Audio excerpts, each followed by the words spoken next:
Okay, well, Welcome, America, welcome America. to Angel and the Wiz. Each of us play our own part in our own way. And hey, listen, you talk about a tease line to get you to watch the rest of the show. Listen to this. Since I saw you last, I almost died. It's true. Better True tune in. story. True story.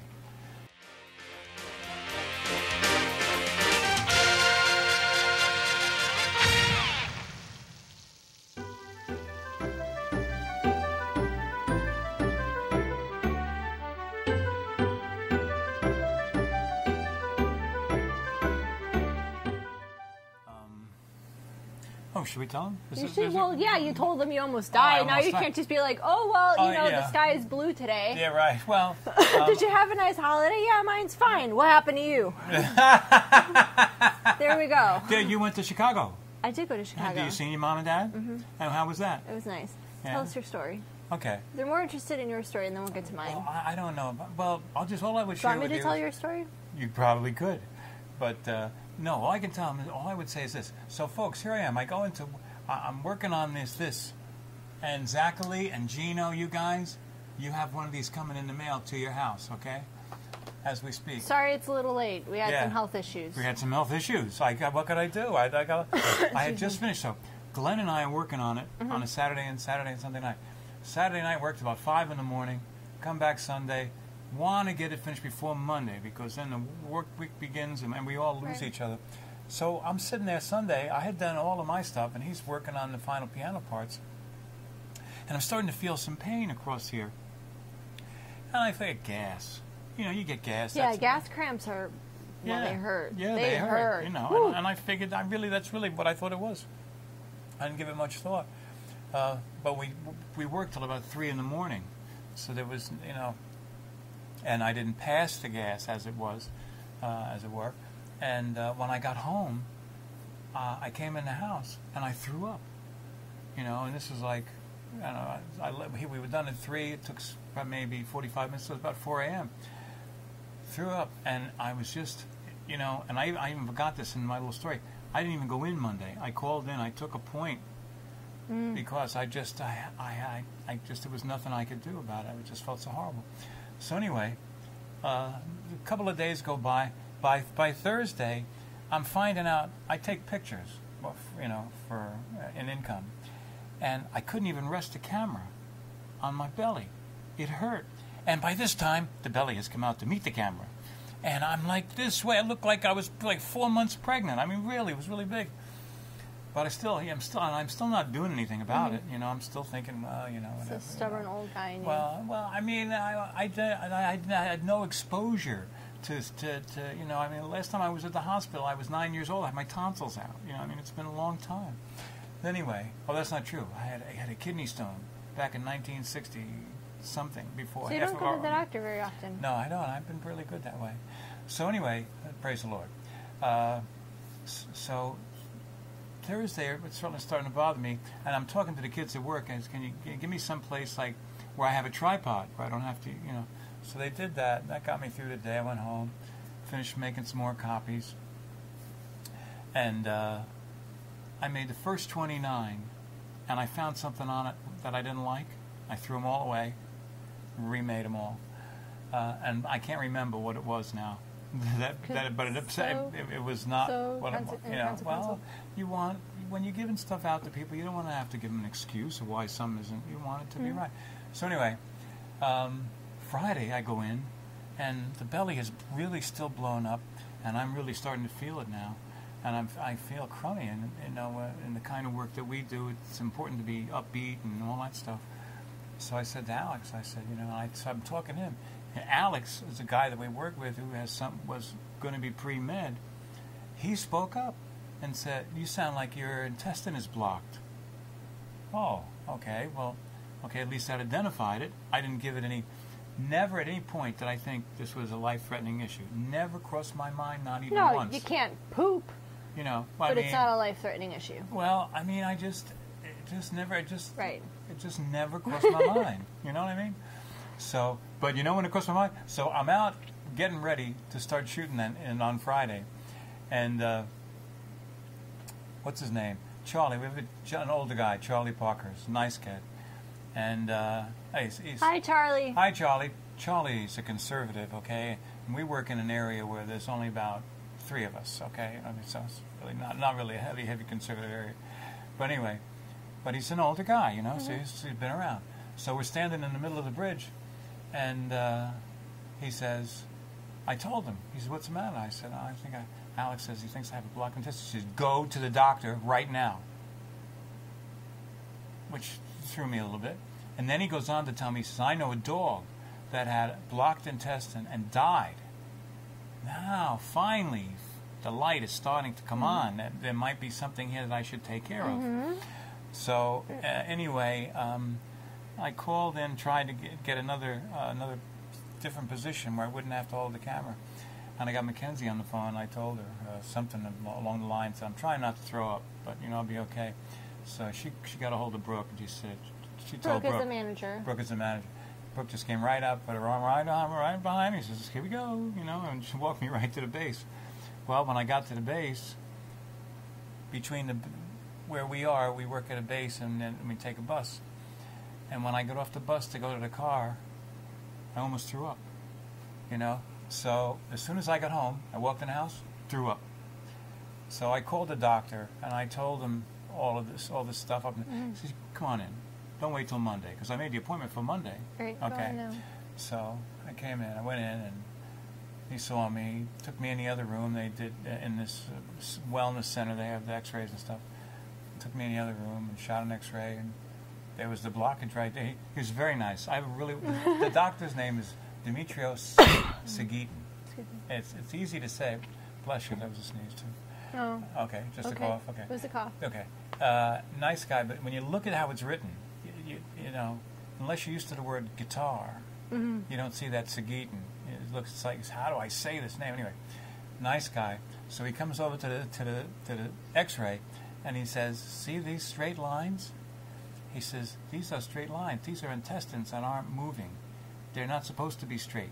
They're supposed to be wavy because they're in motion, and that's how they're supposed to look. He says, you're blocked up. So you're going to... So he's, and it was really nice the way he did it. It was like, you know, it wasn't like... He never said the words, I don't want to alarm you, but... All he said was, he says, so now we're going to make arrangements. You're going to go to the emergency room. We're going to call over there so you don't have to wait. So somebody will meet you when you get in. And that's what happened, man. They sent me to the emergency room. They shoved this thing down my throat, into my belly, to get all that stuff. Oh, you should... Like quarts and quarts of this. Oh, it's horrible stuff. And a funny note, after most of it's out, now it really wasn't hurting too much, and I had pain medication, so I was okay anyway. But it was driving me crazy because I'm a singer, and my throat, you know, I had this pipe in there anyway. So, but at one point, I don't know what day it was before the operation. Like the night before, I had to have a colonoscopy, so you could go in and see, okay? And so I'm making my bed. So, you know, I try to help out as much as I can. So I'm making my bed. And while I'm making my bed, I'm looking down, and the damn thing falls right out. Comes right completely out. I just picked it up, wham, pushed it right back down. So you've seen the nurses, you know. She came in, she measured it. Yes, still okay, honey. She said, you put that back in yourself? I said, yeah. Well, I knew that's where it was supposed to be. Couldn't just leave it laying around. And I thought of calling you and asking you to come do it quick. No, just blah, blah, blah, blah, boom. Oh, gross. You know, it was really so. So anyway, they could kind of tell. So they do the colonoscopy to find out. And normally what they told me is they would do the colonoscopy and then they'd wait for 2 days to get the results back and then they'd do the surgery. So this guy comes in after they do the colonoscopy. He said, we're going to operate on you tomorrow. It's just malignant, you know, so we're taking it out. You could tell just by what he saw, you know. So anyway, to make a long story short, the next day, that's what they did. They placed you open. Yeah, and I was hoping on that laparoscopic surgery, whatever they call it, you know, what they do with the robots and all that jazz. And they said, you got a tumor the size of a grapefruit inside of you, and we're going to have to cut you open to get it out. It's too big to get it out. So they did that, and then I had like 3 or it seems like 7 months but it was probably like 3 days. You couldn't have anything. You couldn't have ice chips. You couldn't have any liquid, nothing by mouth. You know, until you passed gas, or that your intestines started to show signs working, and I was not past gas. I would just sit, and it gets so. And they got IVs, and oh wow, but so they removed. What's that? You're here. I'm here. They removed the tumor. It was cancerous, but it was early stages of the cancer. It was contained in this thing, and they, you know, knock on wood, they think they got it all, which I know is, you know, I used to think it was just a pipe dream, but evidently nowadays it does happen. You know, you can. They said, so I may not even need chemo to get those little microbes that might be left around, but I guess that they're going to decide that. I have to go have my checkup. This all just happened. I mean, I've only been home 2 days from the hospital, and here I am. But you see, that's one of the nice things about TV. This is not like, you know what I'm saying? This is an easy gig. You know what I mean? You know, there's all these people that want $700,000 to do this garbage. Hey, come on, what are you doing? You just sit here. You know, I mean, we don't even use writers. No, we make this stuff up as we go. Yeah, I mean, but so let's face. I mean, you know something? This is just an observation when you're talking about this kind of stuff. Robin Williams could do the Tonight Show and would never need a writer. Right. He has such a great mind. God, it's really it's exciting to see. I mean, you know, it's just. So anyway, so that's my story. So I almost died, and there was almost just Angel and nobody here doing the show. Yeah, so. We'd be in big trouble then because I don't really know how to work all this stuff. Oh yeah, that's right. So I really cramp our style. I was like, dear God, please let him live.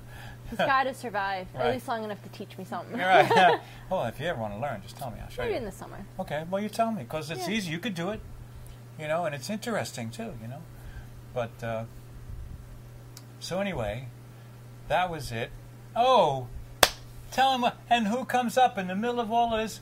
Tinkerbell shows. He gives me a phone call. I had a really bad sinus infection and a sore throat, and we were supposed to tape one day, and I called him up saying, hey, I don't think it would be appropriate for me to tape because I was hacking up a lung every 5 minutes. Right. And you're like, oh, okay, that's great, because I was just going to call you to tell you I'm in the hospital. And I was like, what? You're where? I have been in the hospital for 2 days now, and I have this thing in my I was like, what? That was so great. And then she brought this tree. See this little tree? She brought this tree up to my room because I was, you know what I mean? I'll be home for Christmas? No, that was not the case. This year I was in the hospital for Christmas. Being there, Christmas is my most favorite time of the year. I mean, I put the Christmas tree up in November, you know, and here we are, and I have a big Christmas tree in the other room. It's ginormous. You know, and all of a sudden I'm here. It's like 3 days before Christmas. And I'm knowing I'm not. I guess I went in on Friday, the Friday before that Sunday. A week. So I was there a week before. I had hoped. 2 weeks in the hospital. Yeah, I had hopes I was going to get out. You know, happened. But it didn't happen. And so I had Christmas Eve there and Christmas there. So you brought this down, and Tink was coming down. For those of you that have been watching for more than a year or two. Tink was the original Angel on Angel and the Wiz. And so, she was a little, you know, distressed, I guess. Anyway, so when you come in with this thing, and then I got the little tree, so I got the little tree. So as soon as I heard that she was coming down the next day, Tina took a picture of this and sent it to her because she knew that if she didn't take a picture and send it to her, she'd show up with a tree. You girls are the best in the world. You're just so loving. You got such beautiful hearts. And so she brought lights. So I have your tree, Tink's lights, and I have my little room. And every nurse that came in, they all loved it. You know, it's Christmas, you know, la-di-da. And it was funny because I never really had a lot of pain. If I had a lot of pain, I could ask for it, and they'd give me stuff. They have this 6-hour Tylenol bottle that they give you now. I mean, they have morphine if you get hurt. You know, these little things they can give you a shot. But I found for myself the Tylenol things work fine. You know, and you know I'm not like I was many years ago when I always tried to maximize the possible use of any medication. You know, I've grown out of that. Good. You know, and so anyway, to make a long story short, it turned out really nice, and I think it's going to have a happy ending. And they also said that if it doesn't recur within 5 years, then I'm cancer free. Now, you know, I mean, when you're laying up there and you're going through this, you know, it's like Clint Eastwood says in Absolute Power.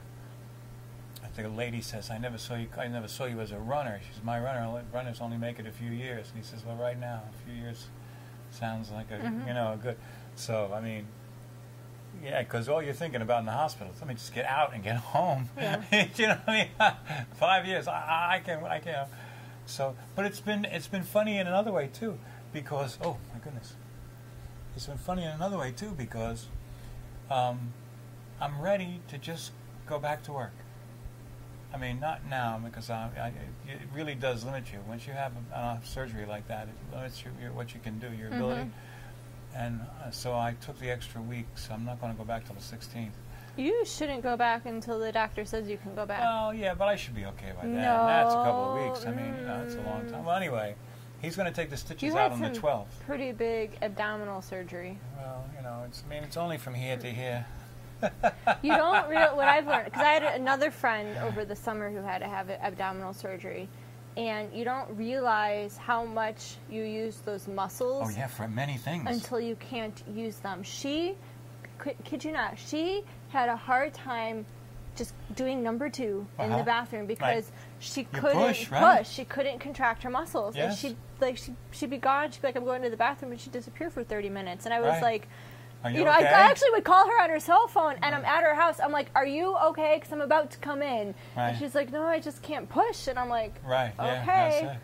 So, I mean, you don't realize how That's much who you the use other it one is for, for.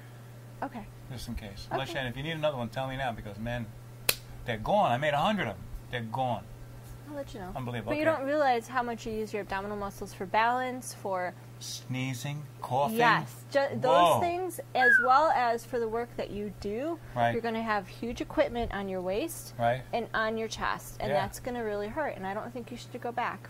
Well, I think you need to have a good conversation with your doctor. I will. About what you do for a living, right, and what the job is like. Okay, yeah, but but I also have to have an income. You have to have an income, but the income ain't going to do you a whole heck of a lot of good if you get in there and you blow something else, and then you're stuck for 2 or 3 more weeks out. No, yeah, right? That's true. Yeah, sure, that is true. Right? Yes, it is. But anyway, so let's see. I've got it projected. I thought it was going back on the 3rd, which is Monday. Ha! What a joke that was. You didn't come back. No.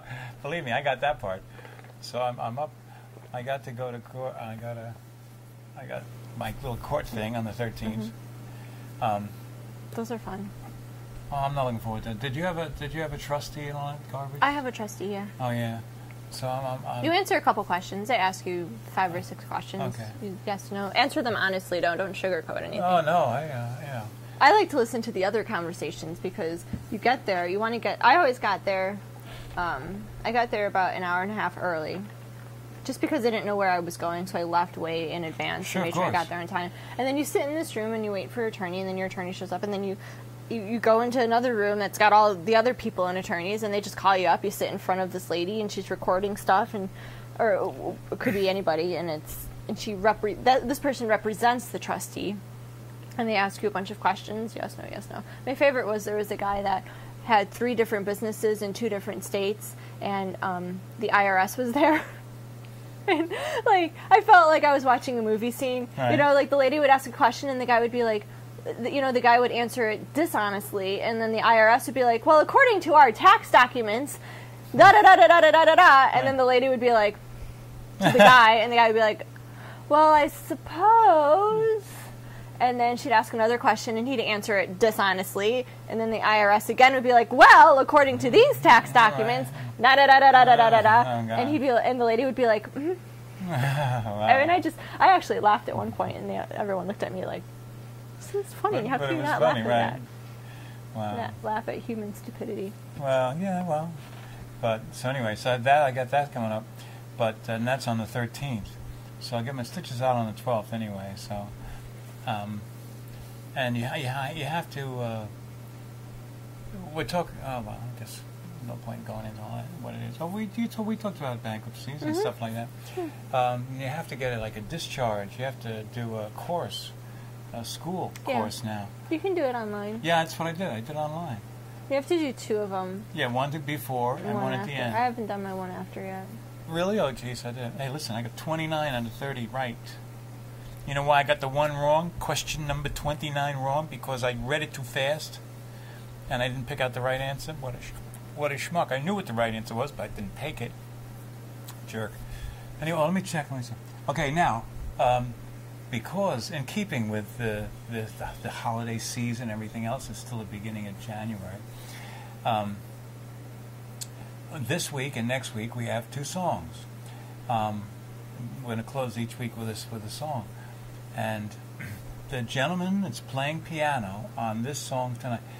For those of you that have been watching television in New York for a long time, you know Joe Franklin is. You know who Joe Franklin is. You know what he's done, and how he was the only guy in this place. You know, Access was the original social network. Okay, this is where once you start talking about in today's, I guess, in modern times. Okay, and that's what made it great. And it was the success of Access that brought along a lot of these other things, and showed how people were interested in communicating on their own with each other. But before that, there was no place where you could get on television in New York City except for the Joe Franklin Show. And when on the music show that you just saw the past couple of weeks, that's right, you guys only saw the unplugged version. You got go to YouTube, type in Angel and the Wiz without spaces, and go to AVMC Master. That's a Very Merry Christmas with the full orchestration, and it is really sweet. This guy did a really great job. And anyway, now, but why am I telling you all this nonsense? Because the guy that's playing the piano with me back there in whatever it is, before half of you were born, is Glenn Mack, the same guy. And the song that I chose for tonight is True Tonight. And the reason I chose it was because when you almost die, or maybe not almost die, it was never that traumatic. I never even felt threatened. It was when I found out later on that I was not in a good place. Okay, so, but when those kind of things happen to you, it focuses your attention a little bit more. And this song, True Tonight, was something that I wrote probably in the 70s, or even earlier maybe. It's as true today it was in the day I wrote it. And it's funny because I think one of the reasons I never had success when I was younger was because my music was much older than me. Maybe. You know what I mean? And to hear this kid singing this stuff did not give it the weight that you get when an old guy sings it to you. Because when an old guy sings it to you, you know he's seeing this stuff. He's walked down this road. So now all of a sudden, even the words come out different. Right. You know, and so anyway, on this show this week, True Tonight is the song, and it just talks about the fact that we have golden periods in our life where everything is possible. But when you're young, you have dreams, and if you can keep those dreams, and then sometimes they grow, sometimes they change, they morph, whatever. But as long as you can hang on to those dreams, I think you got the world at your feet. You know what I mean? I think you can accomplish anything. Listen, we should go. Okay. Leave us encourage the people. I talked the whole show. You have to talk next week. We'll talk next week. Yeah, tell us about Chicago and all that. Okay. Okay. Even if it's a little thing. Do something good every day. Go volunteer at your local animal shelter. That's right. Take some of those babies home. Yeah, come on. They need love too. Can't watch that stupid ASPCA commercial again. I can't do that.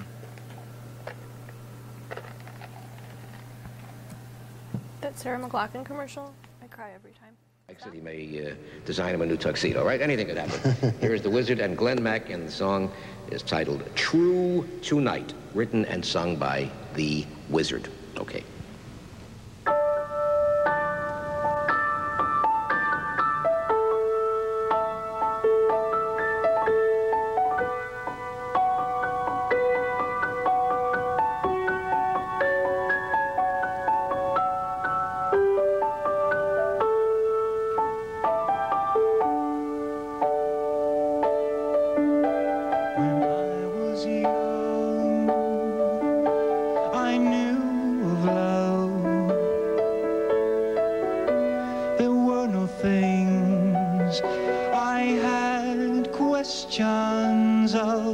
But that's not so true tonight. We spoke of dreams we'd build someday,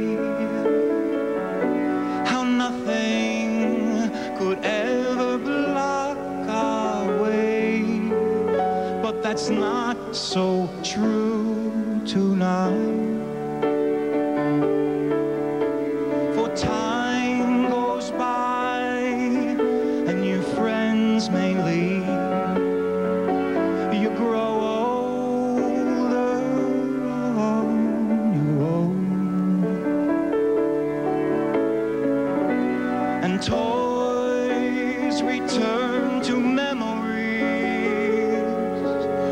and then suddenly you're grown. So look around, see if they show